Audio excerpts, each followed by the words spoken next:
मो नाम कामिनी। मु 37 वर्षर जड़े अति सुंदरी महिला। मोर फिगर साइज है 36, 34, 38। मु मोर दुई पिलांक सह भुवनेश्वर रे रहुछि। मो स्वामी कलिकता रे चाकरी करंती। 4 मास तळे मु मो स्वामी को पाखकु बुलिबाकु कलिकता जाईथिली। सेठारे 10 दिन रहिली। आउ तापरे भुवनेश्वर आसीबाकु बाहरिली। मु दुरंत एक्सप्रेस रे टिकेट बुक करिथिली। संध्यारे मोर ट्रेन थिला। मो स्वामी मोते छाड़िबा पई मो सह स्टेशन को आसीथिले। किछि समय परे ट्रेन आसिला। आमे जल्दी ट्रेन भीतर को गलु। मु जाई मो सीट रे बसिली। मो स्वामी मोर सबु लगेज पत्र रखी तळकु ओल्लाई पड़िले। तापरे ट्रेन छाड़िला। मो पाख सीट रे अन्य यात्री माने भी बसिथिले। एमिति बसी बसी राती 8टा होई गला। सेही समय रे टी आई आसिले। समस्ते सेमानंकर टिकेट देखाइले।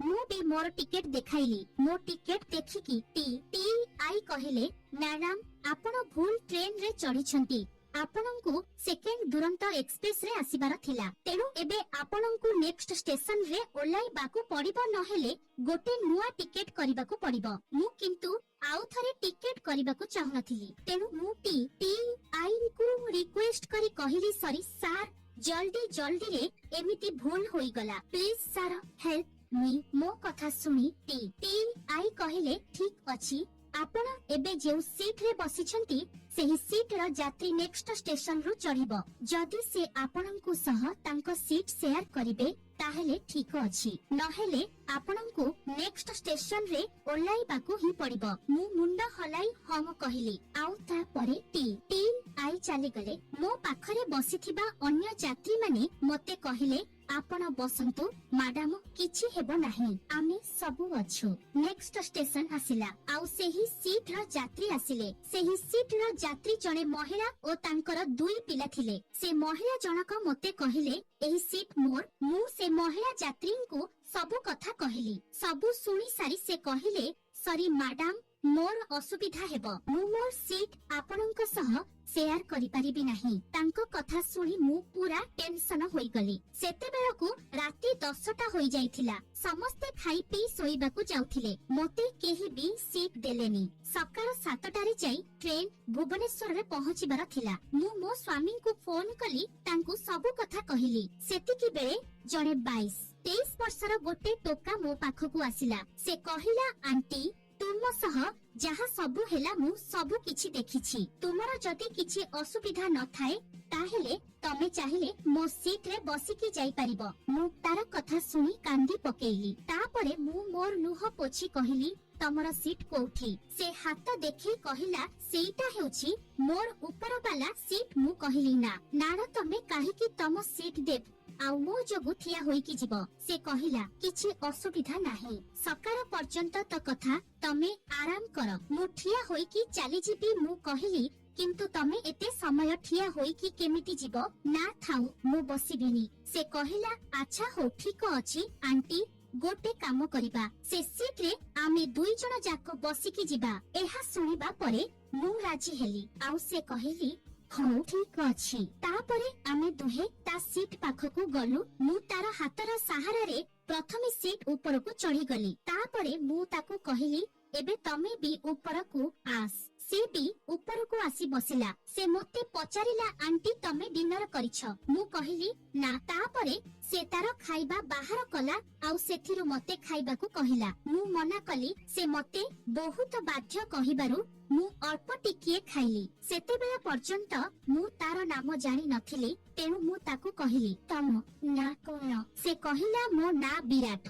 से भी मो ना पचारिला। मु कहिली, मो ना कामिनी। खाई सारिबा परे विराट कहिला, आंटी चाल सोई पड़, सीट भी बड़ अछि, तेनु सोईबारे किछि असुविधा हेबनी। मु कहिली, हाँ ठीक अछि। आमे दुहे विपरीत दिग को मुंड करी सोई पड़िलु। विराटर गोड़ पटकु मो मुंड थिला आउ मो गोड़ आड़कु विराटर मुंड थिला। विराट पाखरे गोटे चादर थिला। से सेथिरे घोड़ी होई सोइला आउ मु सेमिति ही सोइली। ट्रेन रो एसी ऑन थिला, तेनु बहुत ठंडा लागुथिला। किछि समय परे मु ठंडा रे थरिबाकु लागिली। विराट सेते बेले चेइथिला। से मोर एमिति अवस्था देखि उठी की बसिला। विराट कहिला, आंटी एसी बहुत ठंडा लागुछि, तमे मो चादर रे घोड़ी होई जाओ। मु कहिली, ନା ବିରାଟ ଥାଉ ଥାଉ। ବିରାଟ କହିଲା ଥାଉ ଥାଉ କଣ, ଦେଖୁଛଟି କେତେ ଥଣ୍ଡା ହେଉଛି, ନିଅ ଚାଦର ଘୋଡି ହୁଅ। ତାପରେ ଆମେ ଦୁହେଁ ଗୋଟିଏ ଚାଦରରେ ଲାଗିକି ଘୋଡି ହୋଇ ଶୋଇଲୁ। ମୋ ଗାଣ୍ଡି ବିରାଟ ଗାଣ୍ଡିରେ ଲାଗିଥାଏ। କିଛି ମିନିଟ ପରେ ବିରାଟ ତା କର ଲେଉଟାଇଲା। ଏବେ ମୋ ଗୋଡ ବିରାଟର ମୁହଁ ପାଖରେ ଥିଲା। ବିରାଟ ମୋ ଗାଣ୍ଡିଠୁ ଟିକେ ଛାଡିକି ଶୋଇଥିଲା, କିନ୍ତୁ କିଛି ସମୟ ପରେ ଯେତେବେଳେ ମୁଁ ପଛକୁ ହଟିଲି, ମୋ ଗାଣ୍ଡି ବିରାଟର କଦଳୀରେ ବାଜିଲା। ବିରାଟ ପଛକୁ ଯିବାକୁ ଚେଷ୍ଟା କଲା, କିନ୍ତୁ ସିଟରେ ଆଉ ଜାଗା ନଥିବାରୁ ସେ ପଛକୁ ଯାଇପାରିଲା ନାହିଁ। ତାପରେ ବିରାଟ ମୋ ଗୋଡ ଉପରେ ମୁଣ୍ଡ ରଖିକି ଶୋଇ ପଡିଲା। ମୁଁ କହିଲି, ବିରାଟ ଏ କଣ କରୁଛ? ସେ କହିଲା, ସରି ଆଣ୍ଟି, ଆକ୍ଚୁଆଲି ମୋର ମୁଣ୍ଡ ତଳେ କିଛି ରଖି ଶୋଇବାର ଅଭ୍ୟାସ ଅଛି ଆଉ ଏଠାରେ କିଛି ନଥିଲା, ତେଣୁ ମୁଁ ତୁମ ଗୋଡରେ ମୁଣ୍ଡ ରଖିଦେଲି। ମୁଁ କହିଲି, ସରି, ମୋ ପାଇଁ ତମକୁ ବହୁତ ଅସୁବିଧା ହେଉଛି। ବିରାଟ କହିଲା, ନା ଆଣ୍ଟି, ତମେ ସେମିତି କୁହନି। ମୁଁ କହିଲି, ବିରାଟ, ତମେ ମୋ ପଟକୁ ମୁହଁ କରିକି ଶୋଇପଡ। ବିରାଟ କହିଲା, କାହିଁକି ଆଣ୍ଟି? ମୁଁ କହିଲି, ତମେ ମୋତେ ସାହାଯ୍ୟ କରିଛ, ମତେ ବି ସାହାଯ୍ୟ କରିବାକୁ ଦିଅ। ଏଠାକୁ ଆସ। ବିରାଟ ଆସିଲା। ଆମେ ଦୁହେଁ ଗୋଟିଏ ତକିଆରେ ମୁଣ୍ଡ ରଖି ଶୋଇଲୁ, କିନ୍ତୁ ସେ ତକିଆ ବହୁତ ଛୋଟ ଥିଲା, ତେଣୁ ମୁଁ ମୋର ଗୋଟିଏ ହାତକୁ ବିରାଟ ମୁଣ୍ଡ ତଳେ ରଖି କହିଲି, ବିରାଟ, ମୋ ହାତରେ ମୁଣ୍ଡ ରଖ, ଆରାମରେ ଶୋଇପଡ। ବିରାଟ କହିଲା, ନା ଆଣ୍ଟି, ଏହାର କିଛି ଦରକାର ନାହିଁ, ମୁଁ ଏମିତି ହିଁ ଶୋଇପଡିବି। ମୁଁ କହିଲି, ଆରେ କିଛି ଅସୁବିଧା ନାହିଁ, ତମେ ଶୁଅ। ତାପରେ ବିରାଟ ମୋ ହାତରେ ମୁଣ୍ଡ ଦେଇ ଅନ୍ୟ ପଟକୁ ମୁହଁକୁ ବୁଲେଇ ଶୋଇଲା। ମୁଁ ବି ଶୋଇ ପଡିଲି। କିଛି ସମୟ ପରେ ମୁଁ ମୋର ଗୋଟେ ଗୋଦକୁ ବିରାଟ ଉପରେ ପକେଇଦେଲି, ଆଉ ମୁଁ ମୋ ହାତରେ ବିରାଟକୁ ଜୋରରେ ଚାପିକି ଧରି ମୋର ଦୁଇ ବେଲକୁ ତାର ପିଠିରେ ଲଗେଇ ଶୋଇଲି। ହେଲେ ବିରାଟକୁ ନିଦ ହେଉନଥାଏ, ତେଣୁ ମୁଁ ପଚାରିଲି, କଣ ହେଲା ବିରାଟ, ଶୋଇନି ଯେ, କଣ ଅସୁବିଧା ଅଛି କି? ବିରାଟ ମତେ ଅନେଇଲା, ହେଲେ କିଛି କହିଲା ନାହିଁ। ସେହି ସମୟରେ ମୋର ମନେ ପଡିଲା ଯେ ମୁଁ ତାକୁ ଧରିକି ଶୋଇଛି, ତେଣୁ ମୁଁ ତାର ଉପରୁ ମୋ ହାତ ଗୋଦକୁ କାଢିଦେଲି। ମୁଁ ତାକୁ କହିଲି, ସରି ବିରାଟ, ମୋର ଏମିତି ଶୋଇବାରେ ଅଭ୍ୟାସ ଅଛି। ଆକ୍ଚୁଆଲି ମୁଁ ମୋ ଟେଡି ବିୟରକୁ ଏମିତି ଚିପିକି ଧରିକି ଶୁଏ। ମୁଁ ପୁଣି କହିଲି, ବିରାଟ, ମୋ ପାଇଁ ତମକୁ ନିଦ ହେଉନି ନା? ବିରାଟ କହିଲା, ନା ଆଣ୍ଟି, ସେମିତି କିଛି ନୁହେଁ। ତାପରେ ମୁଁ କହିଲି, ଆଚ୍ଛା, ତମେ କଲିକତା କାହିଁକି ଆସିଥିଲା? ବିରାଟ କହିଲା, ମୁଁ ମୋର ଗୋଟେ ପରୀକ୍ଷା ଦେବା ପାଇଁ କଲିକତା ଆସିଥିଲି। ତାପରେ ମୁଁ କହିଲି, ଆଚ୍ଛା, ତୁମର କେହି ଗର୍ଲଫ୍ରେଣ୍ଡ ଅଛନ୍ତି କି ନାହିଁ? ବିରାଟ କହିଲା, ନା। ମୁଁ କହିଲି, କାହିଁକି? ବିରାଟ କହିଲା, ପ୍ରଥମେ ଥିଲା, ହେଲେ ଏବେ ବ୍ରେକ୍ ଅପ୍ ହୋଇଯାଇଛି। ମୁଁ କହିଲି, ସରି। ସେତେବେଳକୁ ରାତି 1 ହୋଇଯାଇଥିଲା। ବିରାଟ କହିଲା, ଆଣ୍ଟି, ତମେ ଫିଲ୍ମ ଦେଖିବ କି? ମୁଁ କହିଲି, କେଉଁ ଫିଲ୍ମ? ବିରାଟ କହିଲା, ହଲିଉଡ ଫିଲ୍ମ। ମୁଁ କହିଲି, ଠିକ ଅଛି, ଲଗାଉ। ତାପରେ ବିରାଟ ଗୋଟେ ବହୁତ ହଟ୍ ଇଂଲିଶ ଫିଲ୍ମ ଲଗେଇଲା। ଆମେ ଦୁହେଁ ଦେଖିବାକୁ ଲାଗିଲୁ। କିଛି ସମୟ ପରେ ସେ ଫିଲ୍ମରେ କିସ୍, ରୋମାଣ୍ଟିକ ଓ ସେକ୍ସି ସିନ୍ ଆସିଲା। ସେତେବେଳେ ମୁଁ ତାର ଆଡକୁ କର ମାରିକି ଶୋଇଥିଲି, ଆଉ ମୁଁ ମୋର ଗୋଟିଏ ଗୋଡ ତାର ଜଙ୍ଘ ଉପରେ ରଖି ମୋ ଗୋଡକୁ ତା ଗୋଡରେ ଘଷୁଥିଲି। ସେକ୍ସି ସିନ୍ ଟିକେ ଅଧିକ ଆସିବାରୁ ବିରାଟ ଫିଲ୍ମକୁ କାଟି କାଟି ଆଗକୁ ବଢାଇ ଦେଲା। ମୁଁ କହିଲି, ତମେ କାହିଁକି କାଟି ଦେଉଛ? ତମେ ଏସବୁ ପସନ୍ଦ କରନି କି? ବିରାଟ କହିଲା, ପସନ୍ଦ କରେ ଯେ, ତୁମେ ଅଛ ତ ସେଥିପାଇଁ। ଏ କଥା ଶୁଣି ମୁଁ ହସିବାକୁ ଲାଗିଲି। ବିରାଟ ବି ହସିଲା। ସେ ସେକ୍ସି ସିନ୍ ଦେଖିବା କାରଣରୁ ଆଉ ଗୋଟେ ଜବାନ ଟୋକା ସହ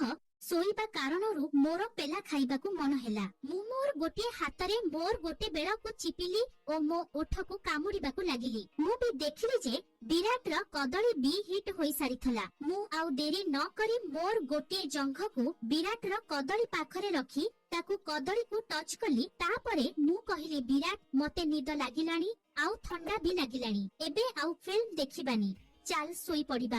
ବିରାଟ ବି ତା ଫୋନ ଅଫ୍ କରିଦେଲା, ଆଉ ମୋ ଆଡକୁ ମୁହଁ ରଖି ଶୋଇଲା। ବିରାଟର କଦଳୀ ମୋ ଶାଢୀରେ ଉପରେ ମାଡ ହେଉଥିଲା। ବିରାଟର ଛାତି ମୋ ବେଲ୍ଟରେ ପୁରା ଲାଗିଗଲା। ମୁଁ ବିରାଟର ହାତକୁ ମୋ ପିଠି ଉପରେ ରଖିଦେଲି ଆଉ କହିଲି, ବିରାଟ, ମତେ ବହୁତ ଥଣ୍ଡା ହେଉଛି, ପ୍ଲିଜ ମତେ ତୁମ ହାତରେ ଟିକିଏ ଘଷି ଦିଅ। ଏହା କହି ମୁଁ ବିରାଟର ଓଠରେ ମୋ ଓଠକୁ ଲଗେଇ ଦେଲି। ବିରାଟ ବୁଝିଗଲା। ସେ ପ୍ରଥମେ ମୋ ପିଠି ଘଷିଲା, तापरे मो ओठको चुसीबाकू लागिला मु भी विराट रो ओठको चुसीली विराट मो गांधी को चिपी चिपी मते किस करिबाकू लागिला मु आउ निजको कंट्रोल करि पारिलिनी मु तार हाथ को धरि पकेइली आउ तार कानरे कहिली विराट एबे तम हाथ को मो साड़ी भितरे पुरै दियो विराट मो साड़ी को मो जंघ ऊपर को उठाई जंघ को सलेइबाकू लागिला मु विराट रो मुह पाखरे मो बेल रखी कहिली मो ब्लाउज एबे खोली दियो विराट मो ब्लाउज खोली देला आउ तापरे से मो पिंक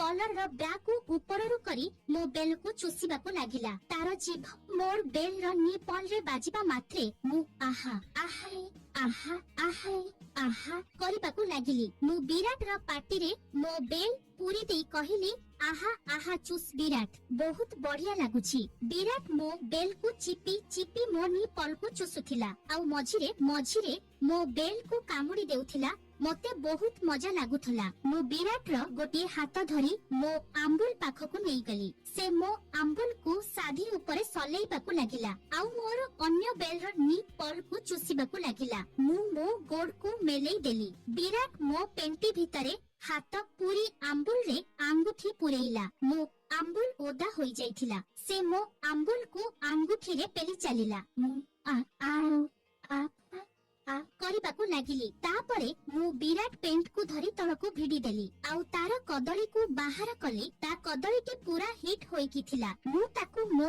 आंबुल पाखकू नेली आउ कदली रो मुंडरे आंबुल रो फाटको खसिबाकू लागिली विराट मो आंबुल रे ता कदली को पुरेइबा पई मो ऊपर चढ़ी गला मु कहिली तम कदली को जल्दी मो आंबुल भितरे पूरी दियो विराट कहिला हेले आंटी मो पाखरे त कंडम नाही मु कहिली कंडम नाही बोली कोन मते पेलिबनी की प्लीज पेल मते गला गोटे वर्ष हेबो मु पेला खाइनी एथरा मु पेला खाइबी बोली मो स्वामी पाखकू जाइथिली हेले से सळा किछि करि पारिला नाही एबे प्लीज मते तमे टिके पेल दियो प्लीज विराट प्लीज तापरे विराट गोटे धक्का देला जे ता पूरा कदली सर किना मो आंबुल भीतर को पसिगला एबे ट्रेन रो स्पीड सह ताल मिलै विराट मते पेलिला सीट रे अधिक जागा नथिला तथापि मु मोर दुई गोड़ पूरा मेलै देइथिली आउ विराट मो गोड़ मझिरे बसी तार कदली पूरी पेली चलिथिला मु प्रथमे विराट कदली को एते घसिथिली जे